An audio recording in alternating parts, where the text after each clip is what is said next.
to tell them, look, I'm interested in serving remote areas, difficult terrain, not very affluent people. And everybody from the industries believed that this was madness. Hello and welcome to the INSEAD Emerging Markets Podcast, where we interview business leaders and emerging market experts on business innovations, market opportunities, and macro-level trends in emerging and frontier market countries. Join us for the next hour to dive deep into the world of emerging markets as we speak with top performers who are successfully investing, working, and living in these markets themselves. Hello, I'm your host, Nick Lal, and today is our first episode. Today we are joined by Christian Patouraux. Christian is the CEO and founder of Kacific. Kacific is a next-generation broadband satellite operator, and what that means is that they provide universal, fast, high-quality broadband internet at an affordable cost to remote locations across the APAC region. In total, they serve over 600 million people in 25 countries by making use of 56 satellite spot beams. These countries that they're serving include remote nations such as Bhutan, Papua New Guinea, Tuvalu, East Timor, Vanuatu, and Kiribati, but they're also operating in more developed markets like New Zealand and also very large emerging market countries like Bangladesh and Indonesia. Kacific has raised over $200 million. It's also received lots of awards and recognition for their technological achievements, such as the Better Satellite World Award in 2018. And they've also been recognized for their business success and impact that they've made as they've created a successful business in markets that most did not think were financially viable, at least for this sort of a business, until Christian showed that it was possible to do it in these sort of countries and these sort of locations in these countries and actually do very well in them. And without further ado, I'll let Christian get started and explain a bit more about what he does at Kacific and what led to him starting this wonderful emerging market company. Thanks, Nick, and thanks for giving me the opportunity to speak at your podcast. I'm Christian Patouraux. I founded Kacific Broadband Satellites in 2013, and I've been in the satellite industry since 1995, so it's been 26 years of experience. And I'm INSEAD MBA 03D. So the idea behind Kacific is really to provide high-speed, low-cost, and highly accessible broadband to populations in rural and remote areas for, at the time being, in Southeast Asia and the Pacific, but we do have plans to expand the service outside of that coverage to other geographical areas by adding a fleet of additional satellites over time. So Kacific provides satellite broadband. To do that, it has launched a satellite in 2019. The satellite was built by Boeing and is what is called a high throughput satellite. So it's a satellite that is specifically designed to provide broadband direct to the premise. The end user would install a small satellite dish, and the internet would be provided directly at their house, at their company, at schools, hospitals, all kind of government facilities, all kind of enterprise. At the moment, we have several thousands of sites that we are serving already, and we're growing quite fast across the Pacific and Southeast Asia. So yeah, in a nutshell, that's where we are. It's been a very long and rocky road to put together a project like this. Of course, it's not cheap to achieve a goal like this, and to that end, we have raised $227 million of funding over a period of about 7 years. We went on and raised all that funding, and we continue raising funds for trying to launch more satellites. So I'm going to get more into your journey at Kacific in a minute, but I just wanted to first ask if there were any influences in your life or mentors that influenced you to eventually start this company, or if you already had the goal to be an entrepreneur since you were young, and what the chain of events were that led you to start the company. Well, I guess I've always been attracted to entrepreneurship. I have a very typical entrepreneur psychological profile. If you profile me, I'm almost off the chart when it comes to entrepreneurship. I like ambiguity. I see opportunities in everything I touch, everything I see. I'm a very tenacious person generally. So, and you need that to venture into entrepreneurship. I wouldn't say that there is other than the usual family members, etc. There's no single mentor that I can point to, but they were people who kind of served as catalysts in my life to get me to this place. I would say some professor during college, some people like I can think of a friend who helped me visit a factory. It was actually a repair shop for aircraft engines that gave me the taste for aerospace. So it was really a chain of events. How I was one of the last one that had to do the compulsory military service in Belgium. It's long gone. Actually, it's just after my batch, they closed it down. So I was, in a sense, unlucky, but it was a blessing in disguise because I was assigned to the military academy, and I did some projects there that helped me go into the satellite business afterwards. So, it's just a sequence of events, really. And also, finally, to get into Kacific itself, there was my good friend Sebastian here in Singapore, whom I took a bicycle ride with in 2013 on the East Coast in Singapore. And when we discussed the idea of Kacific there, and he really thought it was a good idea, and it's really snowballed from that particular bicycle ride. So sometimes it just pinpoints how great journeys in life need to start from a spark, and that was the spark. Yeah. Got it. And in our last conversation, you mentioned that you had a bit of a period where you went back to France and had the idea, and you had to convince family and friends. If you go a little bit more into that, and also how you found your North Star to keep going, and that you knew that you'd believe so deeply in it that it would work out. Yeah. So, I guess they're always naysayers, but you do need to have that North Star, of course. One thing is that I must say that if I had been probably 15 years younger, I may have given up, because I would have been at the earlier stage in my career, and I would have seen a lot of senior people telling me not to do it, right?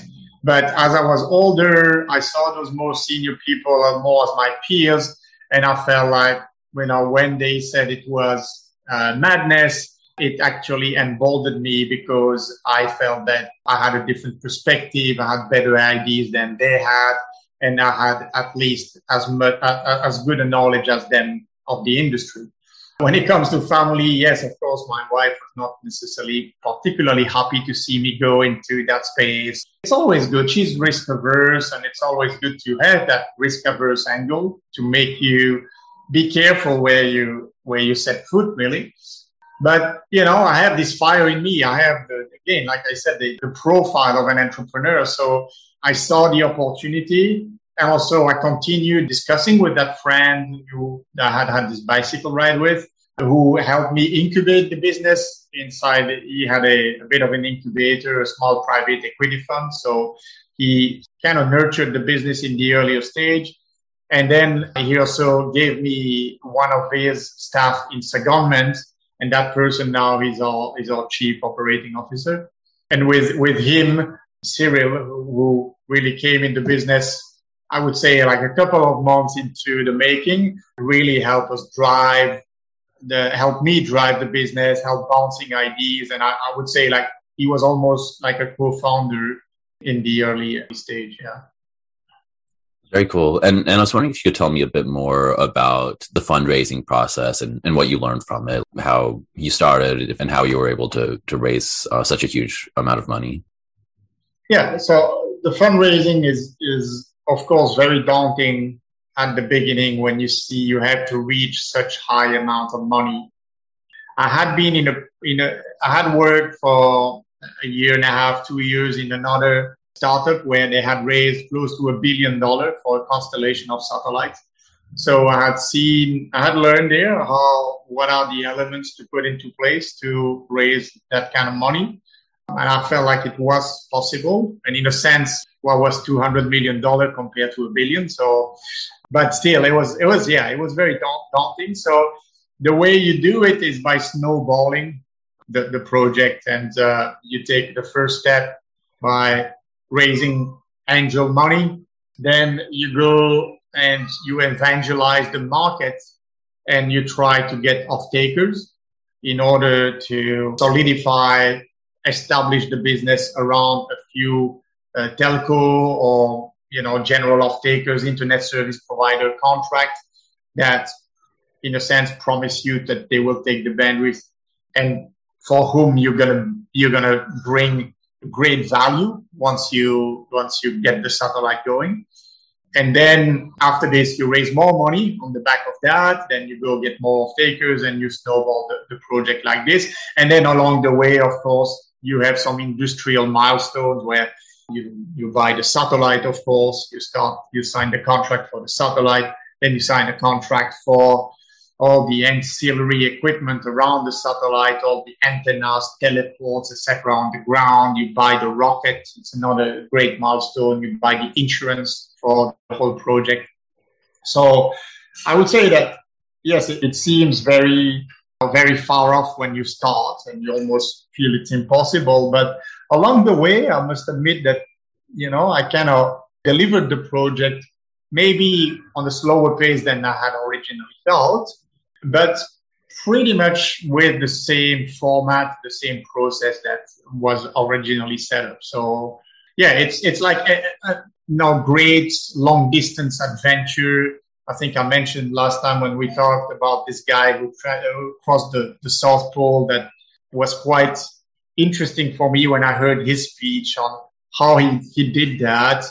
And in fact, when I asked him how did he manage to cross the South Pole solo, and especially he did it with like equipment from the 1800 to prove a point or something, and he said it's just one step at a time. It's just every day as you're walking through this journey, and there's this hardship that you imposed on yourself. You just set yourself a goal. It's not the end goal. You can never set the end goal as the main goal that is going to drive you every day. And that's very much the same in an entrepreneurial journey. Totally. Are there any habits or practices in your daily life that remind you of that goal, or how do you implement that sort of a marathon mentality into your day-to-day actions? Well, it's actually a very good question on how do you motivate yourself. One big motivator, in fact, is that although failure is a friend, every day you see failure face to face, basically. Success comes in small increments, but failures come in big blows. But you know that failure is not an option. You don't want it as an option. You know it's there. You have this strained relationship with failure more than with success. So every time you take a little step, a little success, you just want to hang on to that. You hang on to your last little success. And then you work because the next little success is in sight. But it's really a question of personality. Some people really need that great excitement in life, right? So they need that in order to help them move forward. You need to be excited by great success, by every day having your dose of adrenaline. And with entrepreneurship, you will hardly get that. It's a fairly dull life. It's very much that crossing of the South Pole. And it's a very lonely journey. And so, yeah, and it suits me. It suits my personality. I'm generally more like, I have a more dull personality. I'm not saying I'm completely dull, but I can deal with the dullness of the day, if you want. And I don't need that constant excitement. Actually, what I like as a hobby is like long distance cycling. Or I love I love swimming, where I get my introspection and I'm alone in my own little microcosm. It's a really, I believe it's a question of personality, and every entrepreneur to be or want to be needs to question themselves if they are up to that challenge. You will find that trait among very many entrepreneurs, that they have that personality where they can deal with grit more than other people can. And it's not a criticism. It's just a question of personality. The world needs all kinds of people, but I don't think that everybody is made for entrepreneurship.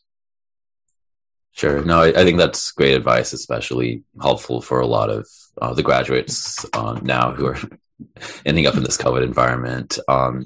Switching gears a little bit, I want to touch on the fact that this is the Emerging Markets podcast. So I'd like to know why you chose to operate in this part of the world, and also what your experience has been getting business done in these emerging market countries. Right. I guess to start with, I'm a big fan of the blue ocean strategy from INSEAD, right? So I like to make competition irrelevant. I like value innovation. I like to really try to fit a business into a market that does not interest anybody. When I started Kacific, I actually went around and started and talked to a number of people and to tell them, look, I'm interested in serving remote areas, rural areas, potentially islands or highlands as well, difficult terrain, not very affluent people. And everybody from the industries believe that this was madness, because those people don't have money, they live on subsistence. Why would you go after a market like this when you can go after big corporation like everybody does? Why don't you go after the military like everybody does? Why don't you try to connect airlines or do television broadcast, and serve affluent people like everybody does? And just the fact that everybody wanted to do what everybody does, it really, the blue ocean resonated with me at that point. Really, it made me realize that I was onto something. I needed to build a business that could go and serve a poor, and I guess in non-affluence, not necessarily poor. Poor is not the right word, but a market that had a modest disposable income. And I needed to build the company around that, streamline it, focus it, in order to serve people who didn't have a lot of money, give them real value. That's really the notion of value innovation. Give them real value, of course, get paid for it, and then use the money of investors and get that money to them. So it's really a system that basically takes money from the poor, give it to the rich if you want, but at the same time, deliver great value to the less affluent so that they can grow and themselves become richer, become wealthier. And it's a real win-win system that you can build around that. And it's spot on the blue ocean strategy. So that actually creates a wonderful competitive moat around the business, because it's not a very appealing market generally. And believe me, that's the question we get from investors all the time. But why would I invest in you if you're serving those markets where people don't have a lot of money? Yes, it's true. But the good thing is, because you're asking me that question, it means that very few people are interested in this market. Second is, because not many people are interested in this market, the volumes are very large. A lot of people do not have service given to them, and they are potential customers that do have money in those remote areas. You have government operations in those areas. You have oil and gas. You have mining. You have plantations. You have processing plants, primary industry. So it does exist. You do have a real need there. So that's really the reason why I chose those markets, because the need was there, the need was unaddressed, And, it was exactly spot on blue ocean. Now, are there differences between countries? There are cultural differences when it comes to contractual engagement, for instance, when it comes to speed of business, of doing business. It's you have some differences, but in general, especially in Northfield, it's all very similar. People need internet wherever they are. There's nothing really specific about a market on how they use internet, why they use internet, what system they want compared to what choices they have. It's very, very similar. Where you talk about the Philippines, Indonesia, Papua New Guinea, Fiji, etc.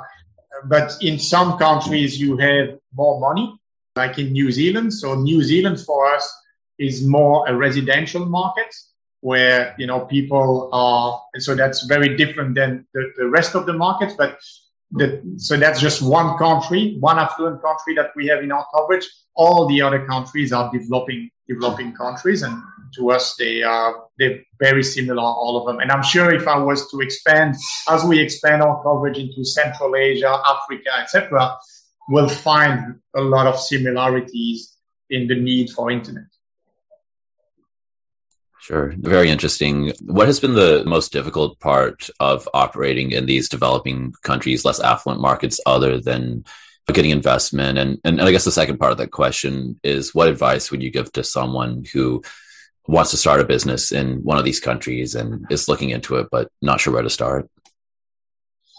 I would say there are probably 3 pieces of advice, of 3 general trends that you will see in these markets. The first is, whatever people tell you as a businessman wanting to enter the developing world, money is always scarce in those places. It's not a commodity.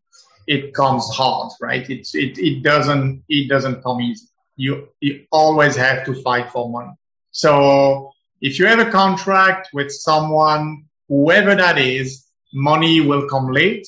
Money will come bit by bit, and money may not come whole. You may have pieces missing. So you have to be prepared for that and build your business around that. You'll have to fight for every dollar you get. Even if you have delivered the service, it's always good to change your business plan or the business model and get cash on delivery. It is always better. So that's the first one. The second one, I would say, is about timeline. Everything takes longer. Generally, people are less efficient. They're less driven. They communicate less also. That's either their culture or simply a lack of infrastructure. If you talk about Papua New Guinea, you could have smart people, well-educated people there. But if they have to go to a place, they may have to travel a very long time to get there and sometimes have no communication. In Vanuatu, for instance, I've done business there with a number of parties, and sometimes the principal would disappear for 4 or 5 days. And when they reappear, everybody understands that you reappear after 4 or 5 days. You've been out of comms for all this time because you've had to do business in a remote village somewhere. So everything takes time, plus decision-making takes time, primarily because of the first consideration I mentioned, because money is usually lacking. So, budgets are set up slowly, and sometimes budgets are set up and they don't hold together. So, yes, even though people will tell you to rush and tell them and give them proposal quickly, you have to be prepared for substantial delays beyond what you could possibly imagine, right? And then the last piece of advice is about contractual engagements. Very often, we use where I come from, in Europe, contracts mean a lot. You can enforce contract very easily. In the developing world, it's a lot less so. contractual engagements are very fluid. You can enforce it, but it's going to take a lot of time and money, etc. Sometimes it's probably better to just work on a handshake or a piece of napkin where you put the terms, you sign it, and that's it. And that will save you a lot of legal fees, because some of my best contracts that I have, or best customers I have a very short and nice little contract with very little skin in the game. And others, even from big companies or sometimes governments, completely galvanized, watertight contracts do not materialize and are not delivered. Are not paid for. And so, yeah, I would say that those are probably the three most important piece of advice there. Great. And just out of curiosity, what sort of clients have been your favorite ones to work with or have turned out really well? And then alongside that, what are some of your favorite parts of working in these emerging market countries? Well, the clients typically are. I can't pinpoint a country. I can't pinpoint a culture, but it's the people I have enjoyed working with the most are people that I've built a relationship with personally. Businessmen that you see have something different, have, a streak of loyalty, of integrity. It's, it depends what culture, but in many of the developing world, integrity can be fluid, but it's the ones I have worked the best with are typically people that resonated with some of my values, and that those are the people that, not necessarily the big companies, not the big names. It usually boils down to one individual that you trust and that you feel that you want to go with. It's not easy, especially if you come from Europe, US, Australia, the developed world, and you want to venture in the developing world. There's going to be a layer of distrust always. You're going to feel, and the other way around as well, right? So there's going to be this cultural barrier. So it does take time, but you're going to probably have some signs of people who will show genuine interest in what you're doing, will see the value for their country and will want to build a relationship. Also, it's always a good sign if one of those customers or business relationship bring a lawyer with them, for instance, or ask you to go and sign a contract at their lawyer. That means they place some value in the contractual engagement. Great, very good. And finally, do you have an ultimate goal for Kacific? And if so, how far are you from hitting it? Yeah, it's an interesting question. It's really a balance between how much is enough. That's one thing. So you have to set your target in life. The second is probably how far am I prepared to go physically? Because running a business like this with lots of financial responsibilities like this is very taxing health-wise. It's very tiring. The stress level is very high, or can be very high, and sometimes you have long sleepless nights of work. So there's balance between that and also the desire to achieve something, right? The desire to push the envelope and do something that nobody has ever built before. So my personal plan would be, without any consideration for health or how much is enough, but just for the goal, would be to create a global constellation, cover Africa, cover South America, every island of the planet, Central Asia, Middle East, the whole of Asia, and connect every village in the world. So am I going to be able to achieve that? Well, I hope so. I'm definitely going for it at the moment. And the great thing also is the company is growing. We have 60 people at the moment. And by bringing more people in the company, I'm also bringing more support, smarter people in their field. When before we had one person doing it all, we can actually have people who are specialized in their field rather than having more generalists, which is, I guess, how you build cooperation, right? It's a question of organizational behavior and how you build your organization. But I do see that perhaps on a small scale at the moment, we're only 60, but I can see a way forward where, we can build it into a 500 or 1,000 people corporation with 10, 20 satellites in space.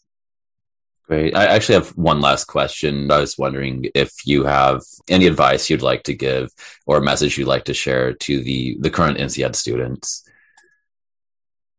Well, I guess I would have one piece of advice is that you have to cherish and nurture the INSEAD network.